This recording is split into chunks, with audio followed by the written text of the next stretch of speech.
Hi, we're from Pomona High School, and we're here talking about Walt Whitman's Song of Myself. We're going to look specifically at canto number 6, and I'm going to kind of lead you guys through a discussion today. My first question, I don't want you to think about it. I just want you to answer as quick as you possibly can, right? And we're going to try and get as much, brainstormed as possible. What is grass? Uniform. Life. Wait, what? Uniform. Okay, you go more. Oh, Uniform. like everyone is equal. through Okay. grass Okay. And everything. Grass. I said it's a sign of life. Because Okay. it's green and it comes from earth, it's pure. It's just the beginning of life, I guess. Can you talk more about that purity, though? What do you mean purity? So it's like the first thing that you think of life, or like plant or grass, or like in the canto, like it mentions like the Lord and how it's this handkerchief. How do I say that? But like it's just like maybe it's like a cloth or something. It's like God's cloth, or God's cloth yeah, out on the the plain. whole like planet, yeah. Okay, Pam, what is grass? The circle of life. Like Okay. when something dies, it's on the grass and it's absorbed back into the earth and then it grows again. Missy, what's grass? I said pretty much the same thing as Susie. I thought it was pretty much a more symbolic of life, almost. Donnie, what's grass? I think it's like everything he ties it into, like everything, including life. Everything is leaves of grass, yeah. And I love how no one said it's green. Because when I say don't think, just answer, what's grass? A lot of times I get, it's green, right? Josh, what is grass? I got that grass was kind of like the offspring of knowledge of life. Kind of it was grew from the old people who are dead and buried in the ground, and now grass is new life and it's offspring, and it's kind of cool.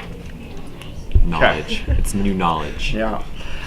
So in this poem, this is, his entirety of the poem is leaves of grass, right? And this is where we actually start to what is the leaves of grass? And he has this question, right? The child says, what is the leaves of grass? How could I answer the child? I do not know what it is any more than he does. So does Whitman know? No. So is there a right answer or a wrong answer? No, right? We get to interpret. And then he starts going with this, I guess, or I guess, or I guess, or I guess, right? So I guess it must be the flag of my disposition, or I guess it is the handkerchief of the Lord, or I guess the grass is itself a child, or I guess it is a uniform hieroglyphic. Let's talk about those lines in particular. What do we think about those 4 lines, or I guess? Well, I noticed that he used I guess in the last one that we had actually ended up reading too. So I feel like the I guess is pretty much an obvious way of showing his uncertainty instead of just saying flat out. He's saying I guess to kind of show like how really unsure he is of what it is. Pam, go ahead. I think he's saying like there's no right answer, like there's multiple answers to what is grass. Now, would Emily Dickinson have embraced this multiple answer? No, not really. Not necessarily, No. right? Like there was one answer from Emily Dickinson, but like Walt Whitman is very democratic. He allows a lot of different views to be placed. What do you think? Or I guess the grass is itself a child, the produced babe of the vegetation. When I thought of child, I thought of like short, young, pure, innocent. So maybe he's saying that grass is innocent, and yeah. Okay. Any other ideas? Donnie. It's like new life, so it's like new, pure, same as So okay, good. I Aaron? saw it as like young, and so when it dies, it just keeps coming up. Okay, so it comes back over and over and over. I like that. Look at the line, or I guess it is a uniform hieroglyphic. It's an interesting phrase, right? A uniform hieroglyphic. What's a hieroglyphic? Ancient Egyptian script. It is ancient Egyptian script. But do you think he means ancient Egyptian script here? Oh, maybe not. Maybe not. Maybe it's more of a symbol. What? code, maybe? It's like a code, yeah. Because there was a time in our history as human beings where we could not read ancient Egyptian, right? We had to find the stone, and it was this whole thing, right? So now we can, but what is a uniform hieroglyphic. So is he? Go ahead. Like everyone has the same story, or not the same story, but like everything is equal, and like everyone. Everything is equal. Uniform See, hieroglyphic is more of like a story, because it's a script or writing or a text. Okay, Missy. Well, I don't really. For some reason, for me, it kind of ties back to the whole "I guess" situation. How there's multiple things, and so maybe that's why he's comparing it to a hieroglyphic, because like you said, at one point we couldn't understand what they were, and so maybe he's tying that to the fact that there's multiple answers and like not just one clear understanding for what that is. Good. I like it. Then we get one of my favorite lines, right? Underneath the uniform hieroglyphic, 3 lines down, right? Canuck, Tuckahoe, Congressman, Cuff. I give them the same, I receive them the same. Susie, did you look up any of these words? No, I thought they were names of Congress. No, not necessarily, right? What's a Canuck? Canadian. A Canadian, yes. A Canuck is a Canadian. Tuckahoe might be hard. What's Tuckahoe? American. That does sound American, doesn't it? Right? It was a joke. So is it like, is it like a thing of like just he's like naming off different people, like kinds of people? Like He is naming a bunch of same. different things, right? Yeah. But Tuckahoe is a city in New Jersey. One. It's also a type of plant, right?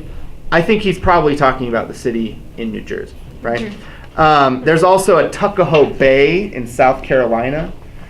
So we could be talking about that too. So this is a place. So far we have Canucks, which are People. our Canadian brethren, right? And we have Tuckahoe, which is a city or like a sound, a bay. What about congressman? That one's the easiest one. What's a congressman?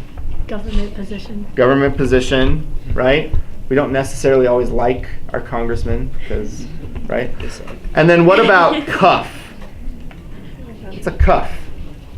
I don't Yeah. know. Like yeah. Yeah, On the edge like of your this, shirt. right? On the edge of your shirt. So what, do we have phrases that go with? Maybe Donnie? I don't know. To cuff someone, does that mean to like? To handcuff, Yeah. right? To put handcuffs on them, all right, maybe. What else? We might say, if you're going to do something just right now and you're not going to think about it, you're going off the... Chain? No. Off the... Off the cuff. The cuff, right? Off the cuff, I've right? never heard If that. you're going to just, do it without practicing, it's off the cuff, right? So it's part of your sleeve, heard of right? off the It could cuff, be a leave me part of a alone. gauntlet. So he has Canuck, Tuckahoe, Congressman, Cuff. I give them the same, I receive them the same. Talk about this idea. Is he saying that they're equal? Yeah, they're all equal, right? Hasn't part of his major message been throughout the entirety of this poem equality, right? Democracy. Everybody gets a vote. Pam, you want to keep going? I agree with Donnie. Like, they don't get any special treatment no matter who they are or where they are. The congressman doesn't get any more than the Tuckahoe, than the Canuck, right? Even people who aren't part of our country, same, right? Multicultural, democratic, equality for all. Now, let's go back. We talked about Emily Dickinson earlier, right? And she, in one of the first poems we looked from Emily Dickinson, she was talking about the people who come to her house, right? The house of poetry. Who did she allow to come to her house? Wasn't it just poets? No. She had a specific word. Can we look? You can look. Remember. Yes. Audience, go. Audience, you're my class. Class, right? Go and look, right? The very first Emily Dickinson poem we looked at.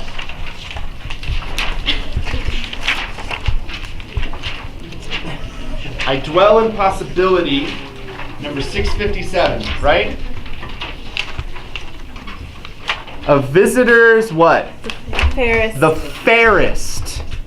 A visitor's the fairest. Is that a very democratic idea? A visitor's the fairest. No. No, why not? Why is that not a democratic idea? It's just very select, and it's like you have to be the most like open people, the best. The best looking, right? Maybe, I don't know, right? Emily Dickinson says you get to come in if you're good looking, right? But does Whitman say that? No, right? He says, I give them the same, I receive them the same. I give them my leaves of grass. Everyone gets it. Not just the fairest, right? So it's this opposite thing from Emily Dickinson. I want to go to the very bottom, right? Last two stanzas of this one. Susie, can you read last two stanzas? Yeah. All goes onward and outward, nothing collapses, and to die is different from what anyone supposed. Can you go just one more up? They are alive and well. Yeah, let's do that one. They are alive and well somewhere. The smallest sprout shows there is really no death, and if ever there was led born life, and does not wait at the end to arrest it, and seize the moment life appeared. Now go. Yeah, do that. Yeah, now do that last one. All goes onward and outward, nothing collapses, and to die is different from what anyone supposed and luckier. Good. Let's talk about these last two stanzas. What do we make of these? Okay, I think the first line of the second to last stanza, they are alive and well somewhere, means like when the dead dies, they go to heaven, and like a lot of people think of heaven, but not everyone believes in that kind of religion. But like they don't go just in the grave. They go somewhere else, like in peace. That's why Okay, people they're say still that. alive. Go, keep going. Like, I don't know. I just see it as like, I don't know, like a cliche kind of, because people always say like, or like they believe that they go somewhere after they die. So he's saying that he believes that like when you're dead, you're not just dead. You do something, but he doesn't know what it is. He doesn't know what it is. Missy. Well, back to where it says the small sprout shows there is really no death. I think that kind of ties into the fact of like, you know, what he just said, like there's this constant cycle of somehow you will always be living, and I kind of feel like that ties back into the grass thing again, because you know, he's comparing it to like a child and everything and how it grows, and I think that's what sprout is in that line, is what's tying back. Great. I like it. Pam? It's like the circle of life. I have that written right here. Circle of life, right? Yeah, go. Keep going. Like, I saw it kind of like no ideas are ever like forgotten because they're always there. It's in the grass. It's in new Leaves of people. grass. Good. Yeah. I wrote down when I read it that Whitman decides that people don't ever fully disappear, that they all belong to the same web of life, and that death isn't a bad thing. Death is not a bad thing, right? Cool. I like it. All right, that is all we're going to do for this poem. Thanks. Bye. It's okay.